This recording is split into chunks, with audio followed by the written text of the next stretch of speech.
اختلاف رائے اور فرقہ واریت میں بنیادی فرق کیا ہے؟ ایک طرف کہا جاتا ہے کہ اختلاف رحمت ہے، دوسری طرف فرقہ واریت کی مذمت کی جاتی ہے۔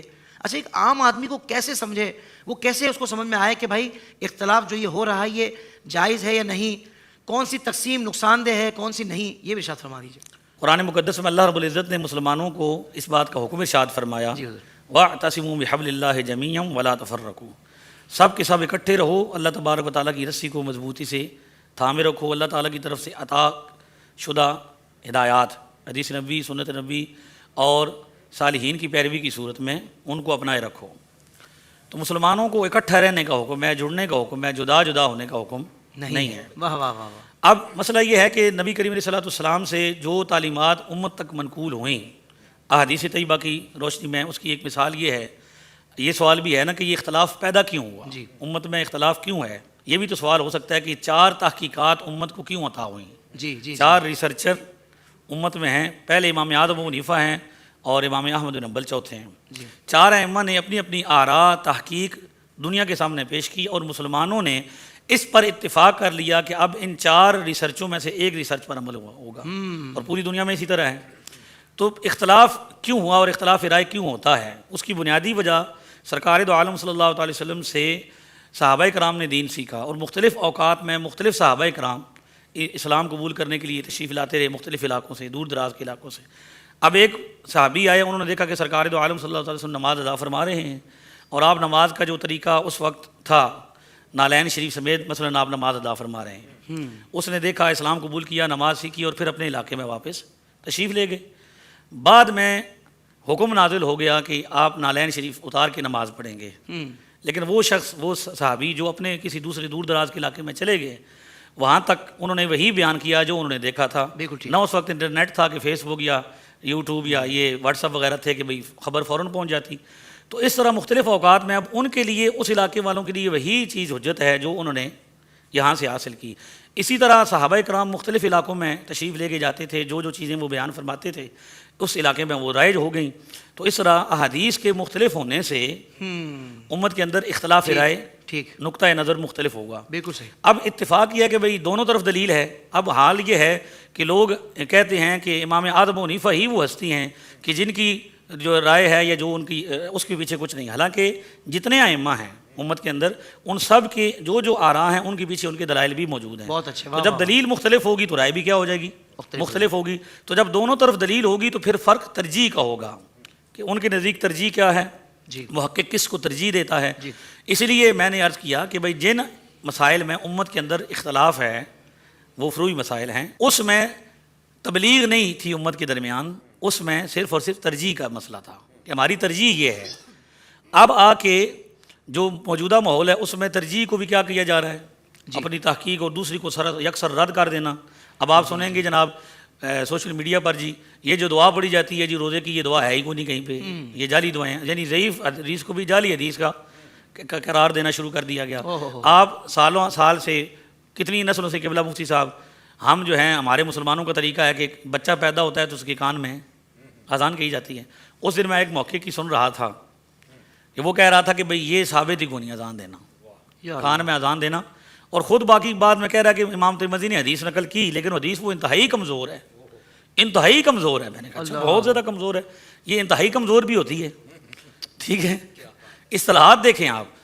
اچھا جی، پھر کہتا ہے کہ امام ترمذی نے حدیث بھی نقل کی اور مسلمانوں کا عمل بھی قرار دیا، حدیث بھی نقل کی، مسلمانوں کا عمل بھی قرار دیا، لیکن اس کا نقطہ نظر کہ سنت نہیں ہے تو وہ کیا کر دیتا ہے، ایک نئی بات آ کر کے در دیتا ہے۔ اس بات کی خبر سرکار دو عالم صلی اللہ علیہ وسلم نے پہلے ارشاد فرمائی، صحیح مسلم میں خود مقدمہ کے اندر 16 نمبر حدیث ہے، حضور نے ارشاد فرمایا یکون فی آخر زمانے دجالون کذابون، آپ کے سامنے قیامت کے قرب میں ایسے ایسے لوگ آئیں گے جو جھوٹے بھی ہوں گے اور دھوکے باز بھی ہوں گے۔ نشانی کیا ہوگی؟ یاتونکم من الاحادیث بما لم تسمعوا انتم ولا آباؤکم، وہ تمہارے سامنے ایسی ایسی احادیث بیان کریں گے یا باتیں کریں گے جو نہ تم نے سنی ہوں گی نہ تمہارے باپ دادا نے سنی ہوں گی۔ اب اختلاف رائے تو وہ ہے جو معروف ہے کہ بھئی اختلاف رائے امام اعظم ابو حنیفہ اور امام شافعی رحمۃ اللہ تعالیٰ علیہ کے درمیان یہ ہے، حضرت امام اعظم کی دلیل یہ ہے اور امام شافعی کی دلیل یہ ہے۔ جی، یہ تو ہوا اختلاف رائے جس کو حضور علیہ الصلوۃ والسلام نے رحمت قرار دیا، بالکل صحیح۔ کہ اس میں دوسرا بندہ یعنی جس کے ساتھ اختلاف ہے اس کی تصفیق، اس کی تدلیل، اس کو گمراہ نہیں قرار دے رہا، اس کو امت سے خارج نہیں قرار دے رہا، یہ تو ہے ریسرچ اور اختلاف رائے۔ لیکن فرقہ واریت یہ ہے کہ جو آج کل شروع ہو گیا کہ مسلمانوں کے ہر عمل پر، یعنی ابھی آپ حضرت قبلہ سوشل میڈیا سے تعلق رکھتے ہیں، آپ کا بھی ہے ماشاءاللہ بڑا سلسلہ ہے، آپ دیکھیں گے سوشل میڈیا کا اس وقت کا منظر نامہ دیکھیں اور پورے انصاف سے دیکھیں کہ کون وہ لوگ ہیں جو مسلمانوں کے علم و عمل پر ہمیشہ اعتراض کرتے ہیں اور مسلمان صرف اس کا جواب دے رہے ہیں۔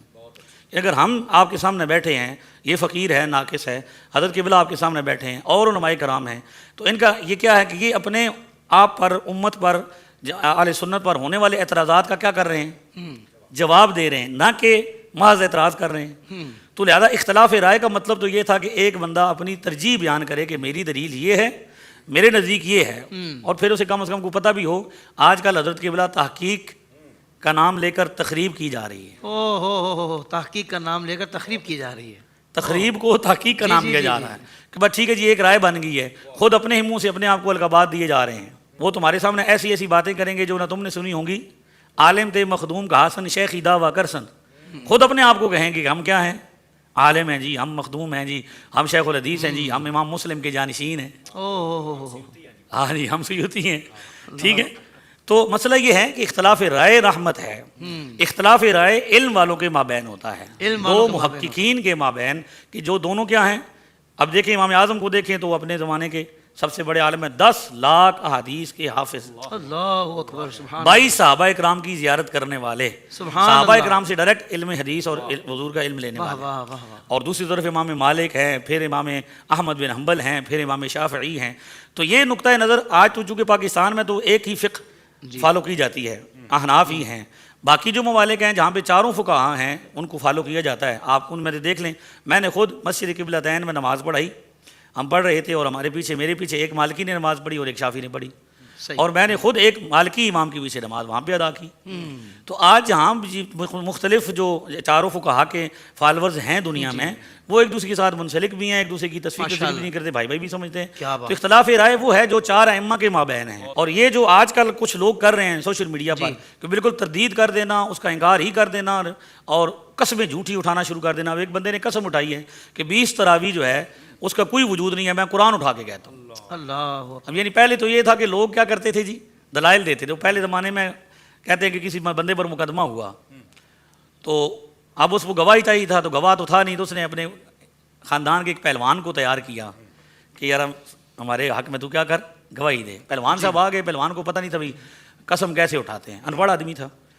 جج نے پوچھا بھائی پہلوان آپ نے قسم اٹھانی ہے، حلف دینا ہے، تو یہ قرآن پاک کا حلف دینا ہے۔ پہلوان نے کہا قرآن پاک کیا ہوتا ہے؟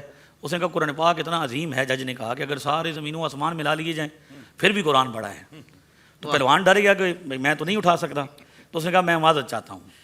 یہ میں آپ کو سنا رہا ہوں جو آج کل جو قسمیں مولوی اٹھا رہے ہیں سوشل میڈیا پر۔ اللہ اکبر۔ تو پہلوان نے کہا جی میرے کو تو نہیں چکن ہونا ہے، تو بھاری کام ہے۔ پہلوان واپس آ گیا، وہ مقدمہ ہار گیا، اس کا جو مدعی تھا یا اس کا جو رشتہ دار تھا۔ جب باہر نکل رہے تو پہلوان نے دیکھا کہ ایک بندہ تھا، اس نے قرآن پاک اٹھایا ہوا تھا ہاتھ میں اور وہ لے کے جا رہا تھا۔ پہلوان نے پوچھا بھائی یہ کیا چیز ہے؟ اس نے کہا یہ قرآن پاک ہے، اے جڑا تو ساڑے کول چکن ہے نہیں ہوگا، جڑا تسی نہیں جا سکے۔ پہلوان نے کہا اچھا اے چکنا سی، اے تو میں 1000 بھی چال لینے سن، تسی میں نے پہلے نہیں دسیا، یہ تو میں نے ہزاروں اٹھا لینے تھے اگر یہ تم نے بتانا کہ یہ چیز تھی۔ تو اب انہوں نے مولویوں کے بجائے پہلوان رکھ لیے ہیں کہ بھائی رفع الیدین کی بغیر ایک نماز بھی حضور سے ثابت نہیں، میں قرآن اٹھاتا ہوں، 20 تراویح ثابت نہیں، میں قرآن اٹھاتا ہوں۔ میں کہتا ہوں قرآن پاک اٹھاتے ہو قسم کے لیے تو کتاب حدیث کی کیوں نہیں اٹھاتے؟ جامع ترمذی کیوں نہیں اٹھاتے جس میں امام ترمذی نے 20 تراویح کا ذکر کیا، 8 کا کہیں ذکر ہی نہیں کیا؟ تو لہٰذا تحقیق یہ ہے کہ آپ کوئی علمی موقف کے طور پر اپنی دلیل پیش کریں۔ اختلاف رائے یہ ہوتا ہے، لیکن جو تھوپنا ہوتا ہے کہ بس یہ فرقہ واریت ہے، تو یہ جو آج کو سوشل میڈیا پر آپ کو نظر آ رہی ہے، یہ اس کو آپ فرقہ واریت کہہ سکتے ہیں۔ اللہ اکبر۔ زندگی کے تمام شعبوں میں دینی رہنمائی حاصل کرنے اور آخرت کو بہتر کرنے کے لیے ہمارے YouTube channel Islamic digital studio کو سبسکرائب کر لیں اور بیل آئیکن بھی پریس کر لیں۔